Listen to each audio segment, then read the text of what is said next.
আসসালামু আলাইকুম দর্শক, কেমন আছেন আপনারা? আমি এখন আমার বাসার সামনে ওয়েট করতেছি কখন সূর্য ডুববে। বেলা শেষ হয়ে আসতেছে। আজকে রোজার আরেকটা দিন, আরেকটা রমজানের দিন শেষ হয়ে যাচ্ছে। ইফতারের সময় একটু পরে হয়ে যাবে আর কি। তো আমি আজকে আপনাদেরকে যে কারণে আসলাম আর কি আপনাদের সামনে, সেটা হচ্ছে অস্ট্রেলিয়াতে রোজা কীরকম হয়, রোজার মাসে আসলে কি কি অ্যাক্টিভিটিস এখানে হয়। এখানে তো আসলে মুসলিমরা সংখ্যাগরিষ্ঠ না, একটা মাইনরিটি। নন মুসলিম কান্ট্রিতে অ্যাজ এ মুসলিম যারা আছে তারা আমরা রোজাটা কি করি, কি কি অ্যাক্টিভিটিস হয়, সেটা নিয়ে আমি আপনাদেরকে কিছু ছোট ছোট কিছু খণ্ডচিত্র দেখাবো। তো পুরো ভিডিওটা দেখেন, অনেক কিছু জানতে পারবেন এই ব্যাপারে।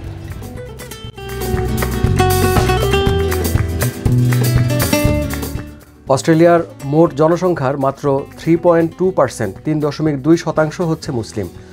তারপরেও বড় বড় যে শহরগুলো আছে, বিশেষ করে যেসব এলাকায় অনেক মুসলিম থাকে, সেখানে রমজান মাসে বেশ অনেক ধরনের কার্যক্রম চোখে পড়ে। রমজান শুরু হওয়ার আগে আগে এখানে ইসলামিক কিছু সংগঠন আছে, তারা রমজান ক্যালেন্ডার, কয়টার সময় প্রতিদিন সেহরি, কয়টার সময় ইফতার, এরকম একটা ক্যালেন্ডার পাবলিশ করে, যেটা তারা ফেসবুকে, ওয়েবসাইটে শেয়ার করে, অনেক সময় কাগজে প্রিন্ট করেও হাতে হাতে মসজিদে শেয়ার করে। সেটা দেখে দেখে হচ্ছে আমরা সেহরি ইফতারের টাইম ঠিক করে নেই আর কি। আর প্রতি বছর রোজা শুরু হওয়ার আগে আগে অস্ট্রেলিয়ার রাষ্ট্রপ্রধান, যিনি হচ্ছেন এই দেশের প্রধানমন্ত্রী, তিনি এই দেশের মুসলিমদেরকে উদ্দেশ্য করে একটা বাণী দেয়। এবছর রোজার মাস পড়েছে অস্ট্রেলিয়ার ঋতুচক্র অনুযায়ী হেমন্তকালে। তো দিন এখনও বেশ বড়। ইফতারের সময় হতে হতে রাত প্রায় 8:30টার মতো বেজে যায় অ্যাডিলেইডে। সিডনিতেও মোটামুটি এরকম সময়েই এখন ইফতারের সময় হচ্ছে। আর সেহরির সময় মোটামুটি 5:30টায়, ভোর 5:30টায় হচ্ছে সেহরির সময় শেষ হয়। তো এই দেশে মসজিদে মাইকে আজান দেয় না, যে কারণে আজান ওইভাবে বাসা থেকে শোনা যায় না। প্লাস বাংলাদেশে যেরকম দল বেঁধে গান গেয়ে, হামদনাথ গেয়ে সেহরির সময় লোকজনকে ডাকাডাকি করে, সেরকম কোনো কিছু এখানে দেখা যায় না এখানে। তো সেহরির সময় কখন হচ্ছে এটা জানার জন্য ভরসা হচ্ছে বিভিন্ন ইসলামিক মোবাইল অ্যাপ আর ঘড়ির অ্যালার্ম। না, এখানে সেহরি পার্টি, বাংলাদেশে যেরকম সেহরি পার্টি হয় সেইভাবে করে সেহরি পার্টির চল এখনও শুরু হয় নাই অস্ট্রেলিয়াতে। তো এইভাবে ঘড়ির অ্যালার্ম শুনে আমরা উঠে সেহরি করি। সেহরি করে তারপরে আবার হয়তো একটু শুয়ে পড়ি, অথবা ভোরবেলায় যাদের কাজে যেতে হয় তারা ভোরবেলায় উঠে তারপর সেহরি করেই কাজে চলে যায়। এরপর সন্ধ্যায় বাসায় ফিরে ইফতার। তো এখানে বেশ কিছু বাংলা রেস্টুরেন্ট আছে, প্লাস পাকিস্তানি, আফগান রেস্টুরেন্ট আছে, যে রেস্টুরেন্টগুলোতে বাংলাদেশের মতোই অনেকটা নানান রকমের ইফতারের সমাহার দেখা যায়। তারা ইফতার বিক্রি করে। তো অনেকে বাসায় ফেরার সময় সেখান থেকে ইফতার কিনে বাসায় নিয়ে যায়, বাসায় অনেকে ইফতার বানায়। আর এখানে বাংলাদেশি কমিউনিটির বাসায় বাসায় ইফতারের দাওয়াতের বেশ একটা প্রচলন আছে, যেখানে বাসায় গিয়ে আমরা ইফতার করি একসাথে সমবেত হয়ে অনেক বাংলাদেশিরা। এভাবে করে বাংলাদেশি কমিউনিটির মধ্যে এই ইফতারটা একটা সম্প্রীতির একটা সেতুবন্ধন সৃষ্টি করে বলতে পারেন। সময় হয় নাই। আর এখানকার মসজিদগুলোতেও বলতে গেলে প্রায় প্রতিদিনই ইফতারের আয়োজন থাকে। আর কিছু কিছু সময় বেশ বড় করে অনেককে দাওয়াত করে, ইভেন প্রতিবেশী যারা মুসলিম না তাদেরকেও দাওয়াত করে মসজিদগুলোতে ইফতারের প্রোগ্রাম হয়। তো আমি যে এলাকায় থাকি, আমাদের বাসার কাছে একটা মসজিদ আছে, এবং এই মসজিদের আশেপাশে অনেক বাংলাদেশি থাকে।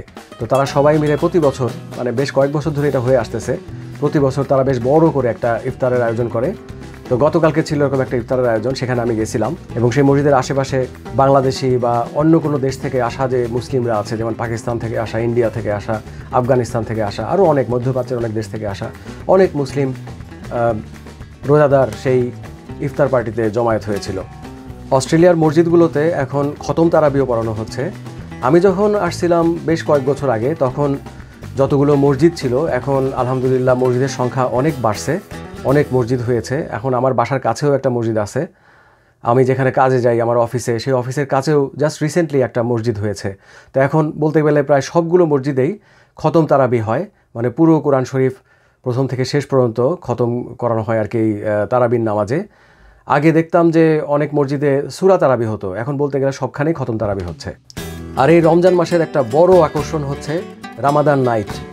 এটা হচ্ছে রমজান মাসে সন্ধ্যার পর থেকে অনেক রাত পর্যন্ত কিছু মুসলিম অধ্যুষিত এলাকায় আর কি, রাস্তার দুই পাশে দোকানগুলোর সামনে স্টলের মতো হয়, অনেক রকমের খাবার দাবার, তারপর অনেক রকমের জামা কাপড়, আতর তসবি, গয়নাগাটি, বিভিন্ন জিনিস তারা এখানে বিক্রি করে, একদম মেলার মতো হয়ে যায় আর কি। তো এটা সবচেয়ে বড় যে রমজান নাইটটা হয়, সেটা হয় হচ্ছে সিডনির লাকেম্বা এলাকাতে।